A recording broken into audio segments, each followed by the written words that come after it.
episode of Spikes and Heel Football for Beginners. I'm Gwen. And I'm Sabrina. And we're so delighted and grateful to have you with us today. Yes, we are. We're very excited because today's show is all about penalties. No!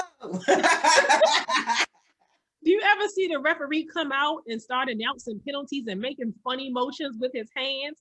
Well, today we are going to explain what the different penalties mean and show you the motion that goes with it so that when you see it, you'll be able to confidently say, that's holding, that's tripping, that's whatever.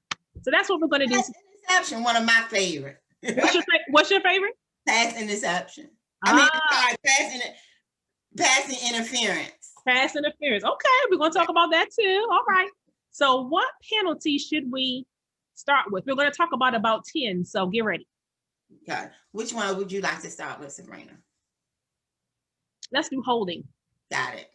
Holding has always been a confusing penalty to me because you have to actually know what you're allowed to hold and not. Mm-hmm. So holding means you have had your opponent and you're basically grabbed on longer than you should, or Yes. you have grabbed them in a place that you're not allowed.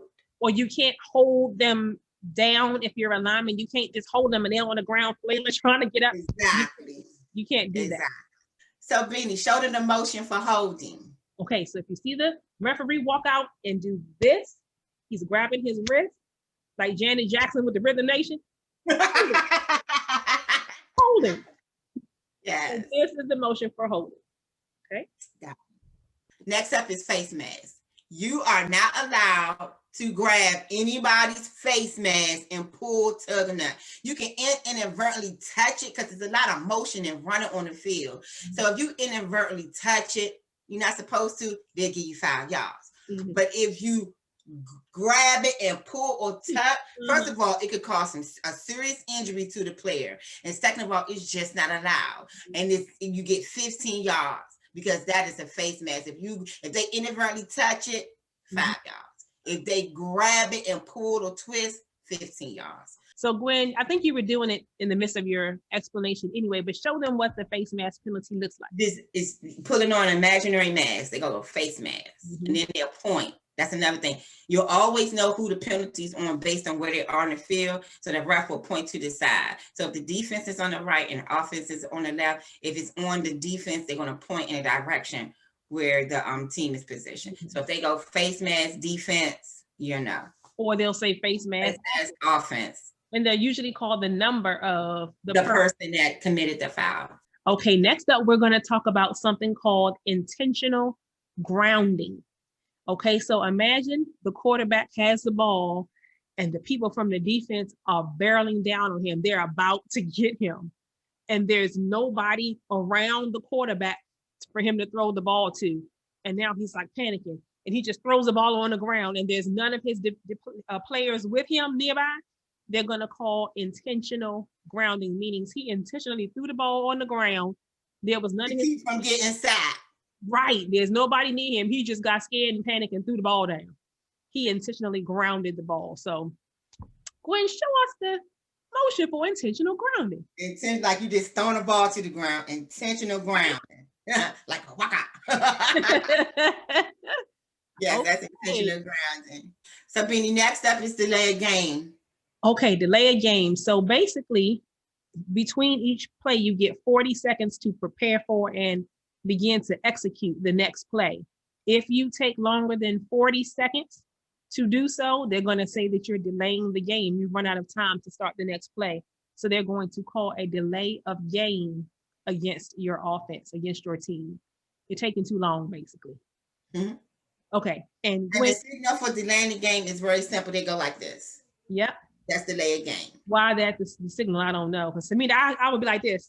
I'd be like, look. Me too. But the signal for delay game. Next up, we're going to talk about something called unsportsmanlike conduct. Explain that one, Gwen.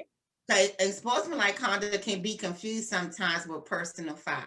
Mm-hmm. The difference between the two is unsportsmanlike conduct is like you're not being a good sport in layman's terms. You know, like if you say something you shouldn't say, or if somebody's doing a celebratory dance back in the day and other people would come in and impede them from doing it, stop them from doing it, you're not being a good sport. You're not being a good person on the field. Yeah, that's good. Mm-hmm. And that is signaled like this. You see the ref put his arm straight out. Mm-hmm. And that's unsportsmanlike conduct. All right, the next penalty that we're going to talk about is pass interference. And Gwen said earlier that that's one of her favorites. So what is pass interference? Okay, this is my favorite, and it's subjective, if you ask me, depending on who the referee. This is the most contested penalty. You can have two people watching the same game, and you both disagree. Mm-hmm. Holding is kind of like, we just explained to you what holding is. Mm-hmm. Holding is kind of, once you see the hold, it's done. Mm-hmm. Pass interference can be subjective. So pass interference is when, say the quarterback is throwing the ball to the wide receiver or the tight end or even the running back. If they are allowed to catch the ball, you can try to attempt them from not catching the ball or catch the ball yourself, but you can't impede their action of catching the ball. Your timing has to be in sync with the ball arriving to the person that the quarterback is throwing it to. Yeah, you can't be pushing them and knocking them down and grabbing their hand and hooking it behind their back. Yeah, that's so pulling it. The real infamous one is pulling on their jersey to slow them down. Yeah, a lot of wide receivers outrun the defender, and the best way is to grab them or to slow them down so they can't catch the ball. So, Beanie, let's show everybody the signal for pass interference. Okay, so if you see the referee come out and act like he's pushing, pass interference. That's a great one, man. Pass interference. So I hope we didn't give you too much, but that's the one you have to really, it's subjective.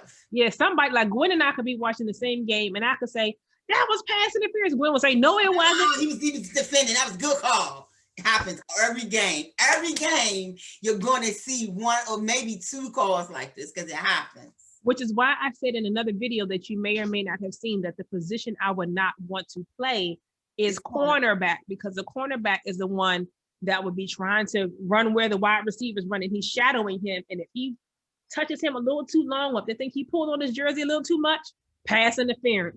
I wouldn't want that job. Right. That would be my second. First, I'm kicking in Sabrina is right corner or safety. Yeah. They get burnt a lot and they get blamed for losing the game a lot. I have a defender on our team, Ronald Darby, and I heard Shannon say the other day that he keeps backing, giving the team too much space because he's backing up. He got his bad habit of just backing up before the ball is even snapped. Like, where's he backing up to? He needs to get closer to defend. So, yeah. So it's a hard position to play. It's one of the hardest on the field. Cornerback. Not quarterback, corner. Cornerback. Okay, here's another controversial one. Two people can be watching the game and you'll go, no way was that the call, but it's all based on the ref discretion, I believe. And this one is roughing the passer. Roughing the passer. This one I've talked about in another video too. It ruffles the crap out of my feathers because these days they're all about protecting the quarterback. And so if you graze him a little bit too hard, you rough the passer up, basically. You ruffled him up, you roughed him up. So roughing the passer is basically when you are treating the person passing the ball too roughly. Like say after when they throw the ball and once the ball leaves them, you should try to avoid them and hitting them at all costs. A couple of quarterbacks in history have been severely injured because once the ball leaves them, this big 300-pound or 250-pound dude is come running full steam at them and they injure them. Now, back in the day, there were a lot of instances where I could see this penalty was very needed and very necessary. But today, me and Sabrina both concur, are in agreement that they've gone overboard with it. Right. So Sabrina, some of the, I will say this, some of the superstar quarterbacks, like the names you would know, like Tom Brady and all of them. They always calling somebody roughing the passer. Very quick to call in their favor. You can't even brush up against that dude lightly. But in Tom's defense, Sabrina, he is always in them refs' face. If ever you see between the plays, walking up the field or commercial time out, he's always talking to them like, keep an eye on number 45 because he keep hitting me after the ball is gone. And I think that helps his plea. Do you know Selena, one of my friends, said to me when the Saints were playing the Bucks on Sunday, she said, Tom Brady sure do appear to be friendly with these referees. And I said, they must be cousins, girl. They're cousins because you just every game, Sabrina, I've always noticed that he's always converses with them. I don't know if it's personal talk or watch number 45. He keep hitting me in the leg. But keep an eye on it, everybody. From this day on out, watch when the Bucks play, and they always have some kind of candid footage when I'm going into like a commercial or something. They walk up the field. Tom is always speaking to the refs. And the motion for roughing the passer is, so earlier Gwen showed you intentional grounding. Roughing the passer is just one hand. It's like, shoot, you rough the passer. So it's one hand. Okay. Yeah. Great. Well, how do you? Incomplete pass, but that's right? not a penalty. That's another signal for the next show. Okay. So this is a common one you'll hear because between the timeouts, the players forget who's on and who's off. And Sabrina and I both looked, we couldn't find a signal for it, but it's definitely a bad penalty. And it's called 12 men on the field. Yes, you're only allowed to have 11 men on the field at any given time on offense, and then 11 on defense. If you have more than that, you're cheating. You got too many men on there. And usually it's not intentional. Like Gwen said, they're just trying to switch out personnel and put these players in and take these out. So when the ball is snapped, there's too many men on the field and it's confusion. But yeah, anyway. And discount double check is notorious for this one. He gets this call on a lot of defenses because while they switching out personnel, they hurry up and snap the ball. And if they snap the ball, no matter who's lined up or not, as long as their men are lined up, and if it's 12 men on the field, they get a penalty. I've seen him do that too many times. That's one of his, what you call them? His trickeries. Exactly. It's one of his forte. He can do this well. He does this part well. Yeah, and that's smart because if they're not ready, then that's a penalty. That's on them, not on the offense. And like we said, we don't know of any 12 men on the field hand motion. Yeah. Next up, we're going to talk about a penalty called false start. And it sounds like, it is what it sounds like. Someone starting to move before the ball has been hiked. False start. And we're going to do the penalty for false start together. Ready? Right. False start. It's like you're running too fast. Slow down. Exactly. So, ladies and gents, this is one of the more complicated signals. So this one signal is described for 3 different penalties, but it's all one signal. So show them the signal, meaning, so on offense, it's offsides. On defense, it's called encroachment. And on special teams, it's neutral zone infraction. So you'll notice I did the same signal for all 3. And it's because it's the same thing. It's just, it can be done by offense. It can be done by defense.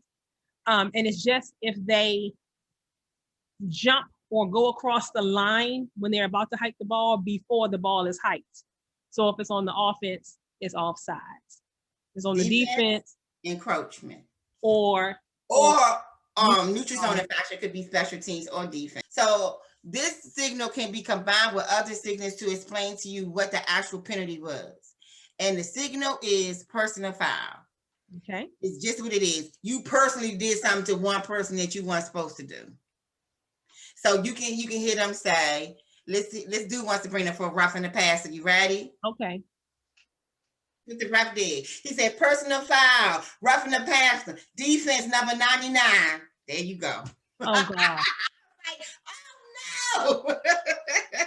So you never want to see a personal foul ever over your head, or some of them do them in front of their chest. Can be combined to further break down to you what the foul was. Because you in the future, in a minute, you're going to see personal foul tripping or personal foul clipping. Or personal foul, like she said earlier, face mask or personal foul, whatever. Yeah. No, all depends on the ref. I've seen some ref go on the chest, then I've seen some go over the head. So, Beanie, there are 2 penalties that are very similar, but we can break down the difference right now. So there's a penalty for clipping and there's a penalty for tripping. Yeah. So can you explain the difference? Sure. So clipping is basically when you're blocking an opponent from behind, from below their waist, like you're doing a motion that's going to basically take their legs from under them. That's clipping. Tripping is what it sounds like. You stick your foot out and they trip up over your foot. Deliberately, because they trip over each other all the time. But when you deliberately, yes, thank you, trip somebody up, they're going to call it tripping. And we have a special guest to show you what clipping and tripping signals look like from the referee because my feet's not done. And mine, it's winter time. Yeah, so here is our lovely guest who I happen to be married to. And one of my favorite people in the whole wide world. Showing you what clipping and tripping look like.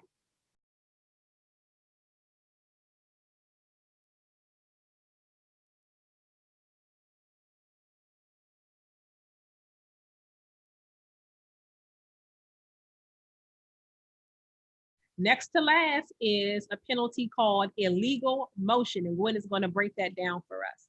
So illegal motion is this. It's a little bit complicated, but I'm going to slow it down so we can understand it.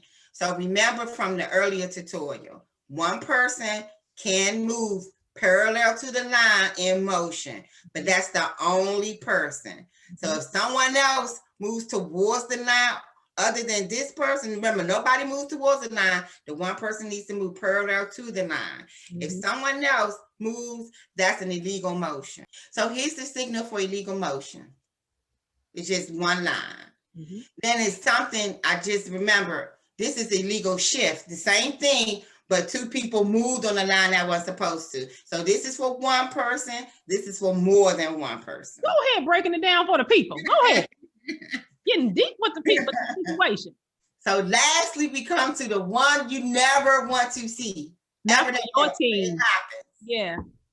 And this is disqualification. There are instances, many sometimes, when players are ejected from the game.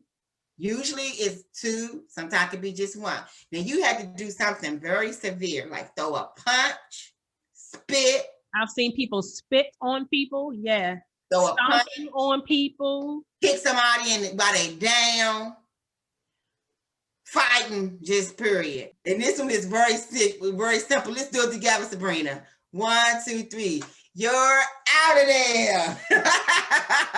Never want to see that. Never want to see that. Because that means one of your starters or one of your is out of the game. And there you have it. Those are the penalties that we wanted to show you. I had a lot of fun doing that. I did too. I never realized there were so many. Yeah, and it's funny because we had about 10 in the beginning and then we kept thinking of more and so sorry it was more than 10.